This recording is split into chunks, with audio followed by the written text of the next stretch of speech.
Tapos, pinagsama-sama ko na lang. Ito po ay tatlong verse po. Doon muna po tayo kanina doon po sa binasa ko na Mateo 21:22 na ano man yung hinihiling nyo sa panalangin, itatanggapin ninyo kung naniniwala kayo.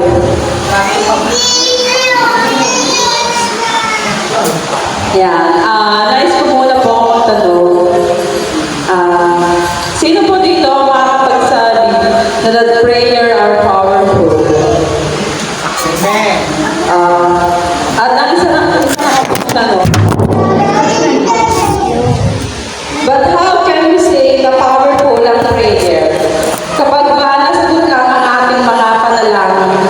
At paano naman kung hindi na powerful ang prayer natin?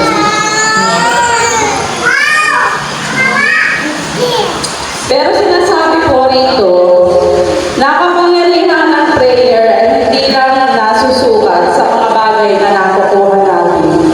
Dahil may iba pang nangyayari. Kagaya po na sinabi dito na yun, sasabi lang natin na powerful ang prayer kapag answered prayer po tayo. Paano nga po kung hindi? Like halimbawa na humiling ka kay Lord na halimbawa gusto mo, Lord, gusto ko magka-cellphone. Then, binigay naman niya sa iyo. Pero, dahil nainip ka, dahil gusto mo na nga hindi mo alam na may mas iba pa pala gagawin si Lord. At yung ibang yun, yung nihinay mo cellphone ay phone pala ibibigay sa iyo. Nagpapadali ka, gusto mo kagad ka cellphone. Yun yung sinasabi dito na kahit hindi natin nakikita na hindi agad tayo answered prayer. Kahit hindi agad tayo answered prayer, may iba pang ginagawa sa Lord na hindi agad natin naantay kasi nga naiinip tayo.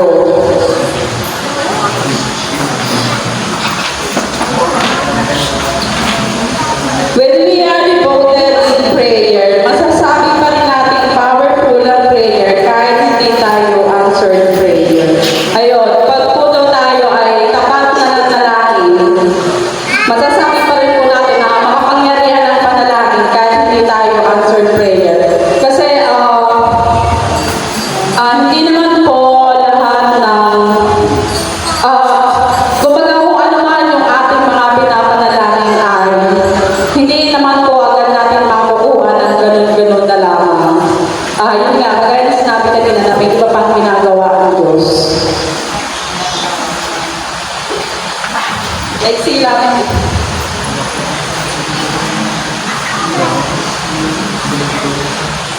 Yan.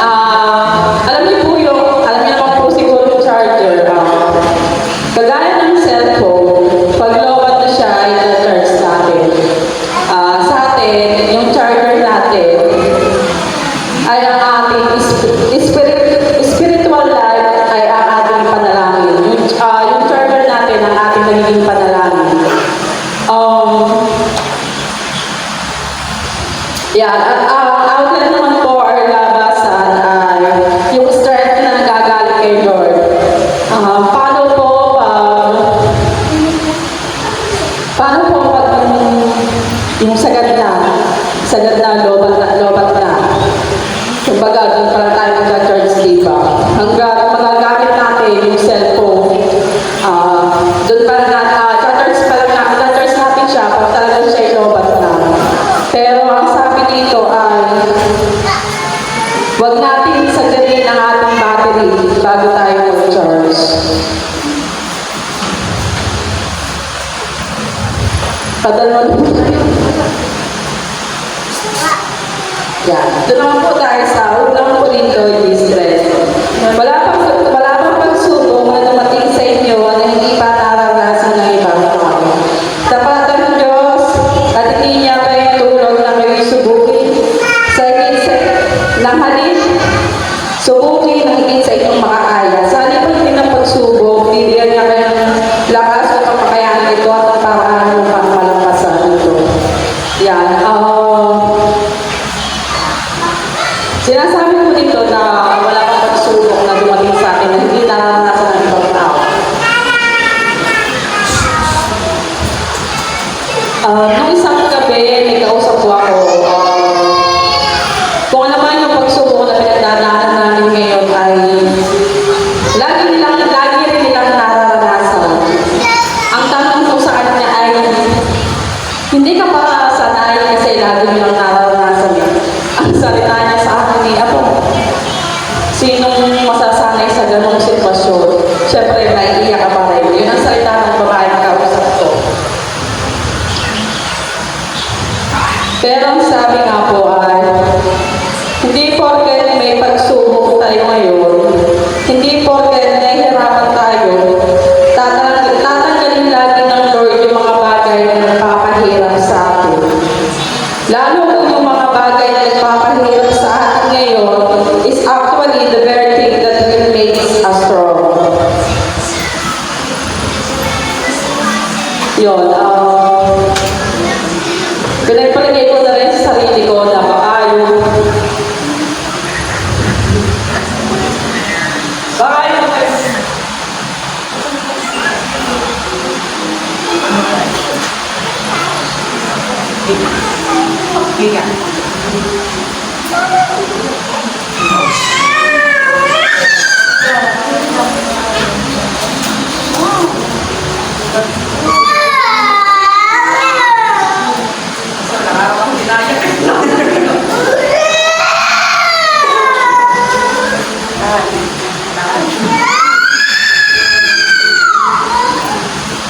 pinagpalagay ko na isang subok na ibigay sa amin ni Lord ay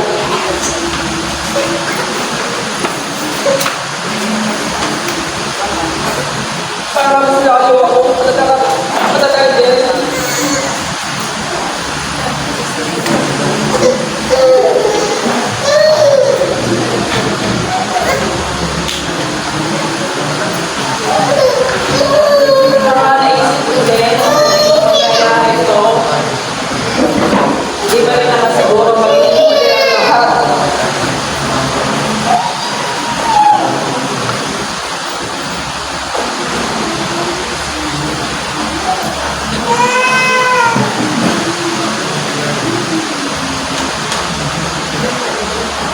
Ito ang plano ng Diyos para makita ko kung ano talaga yung kalooban niya.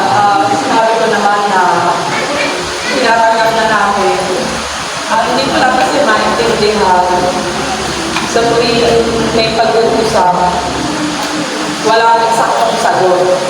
Yung sinasabi ko na tingnan sa mga panalangin, hindi naman agad-agad ang sagot. Di ba sa tuwing pag-agaw sa isip natin, sa tuwing may pag-uusap, walang direktang sagot. Kung bagay ay isang taon na siya ay malapat din. Pero ito pong October 23 na po malalaman. Pero kahit sinasabi ng katawan ko na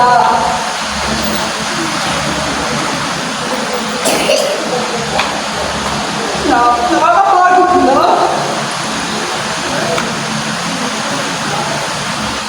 Pero sinasabi ko, kung sa isip ko na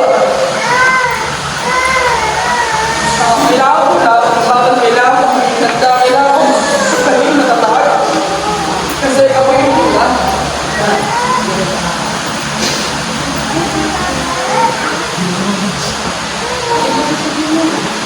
Isang araw na kasi na lang ako na sabi ko, Lord, hindi ko na kaya na binibigay ko sa ito. Yun, nung gagising ako kailangan na itong isang linggo na umiyak ako nung bilang sa Malaya nung nag-usap kami. Pero yung mga ilang araw, hindi ako nakaramdam ng yung pagpatak ng luha, hindi kagaya ng mga nakaraan na umiyak na ako nung umiiyak tapos tulala.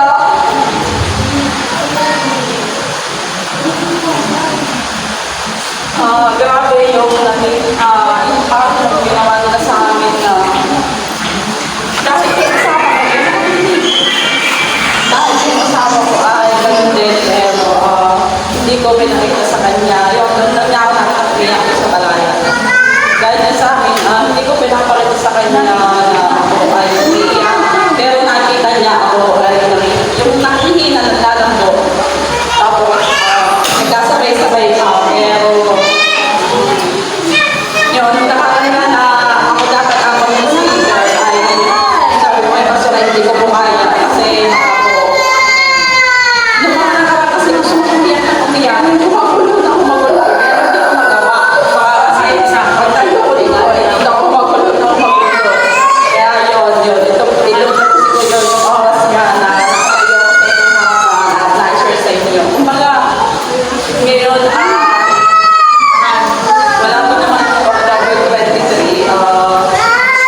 Bigyan na kanyang suliranin na bawat isa, dito sa loob, sa labas.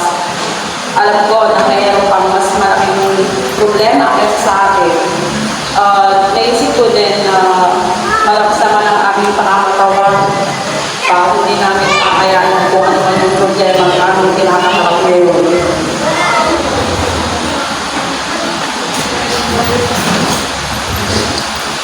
Sabi nga, tunay na mature na Kristiyano, alam niya na yung today strength is for your tomorrow growth. Kung gagamitin ka kasi talaga ng Panginoon, hindi ka niya ipopromote hanggang hindi ka handa. Yun.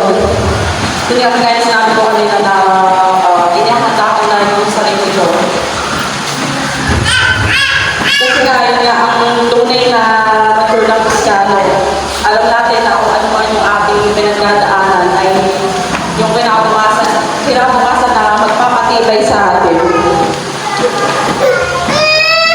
So, bago ka niya i-promote, i-train ka niya, ilalang ka niya sa equipping, ilalang ka niya sa mga trials ng buhay.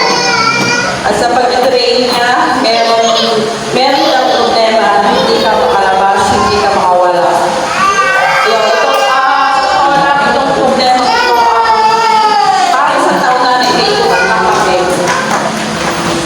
Meron talagang problema na ibibigay sa'yo si Lord na yun nga, i-train ka niya, tuturuan ka niya kung paano ka makakalabas. At hanggang hindi mo natutunan yung problema ito, yung bagay ito, hindi ka na ilalabas.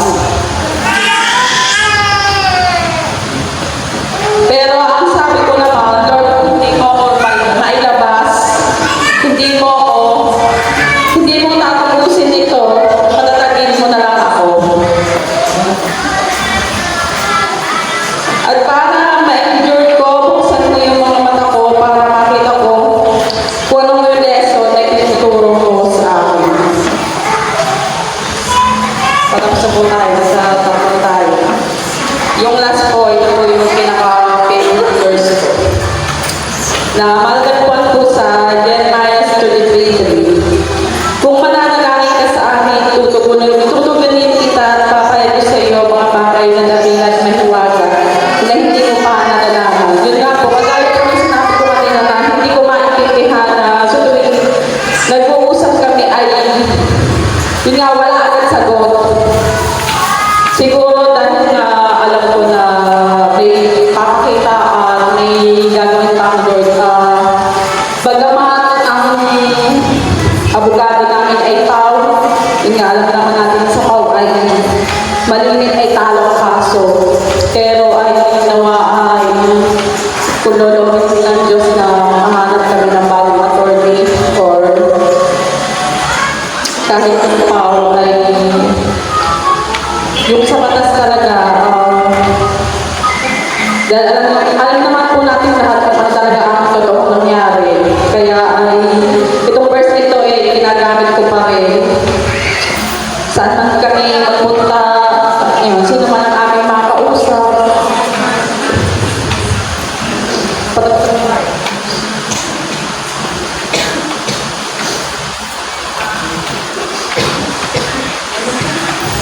At kahit ano pa man ang magiging sitwasyon natin, we have to choose to be bold in prayer. Because prayer strengthens us. Let's pray all the time as this is what the will of God. Mas lalong nagiging evident o maliwanag yung kapangyarihan ng Panginoon dahil nananalangin tayo. Yun na po, maraming po salamat.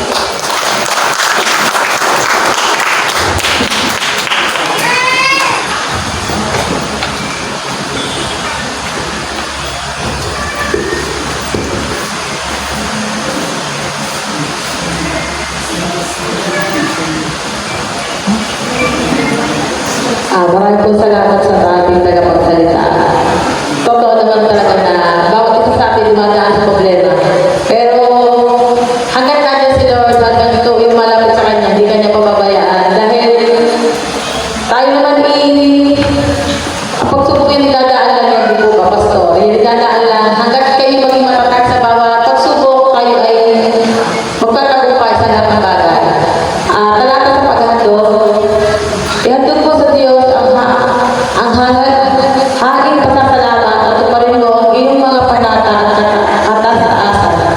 Awitin po natin ang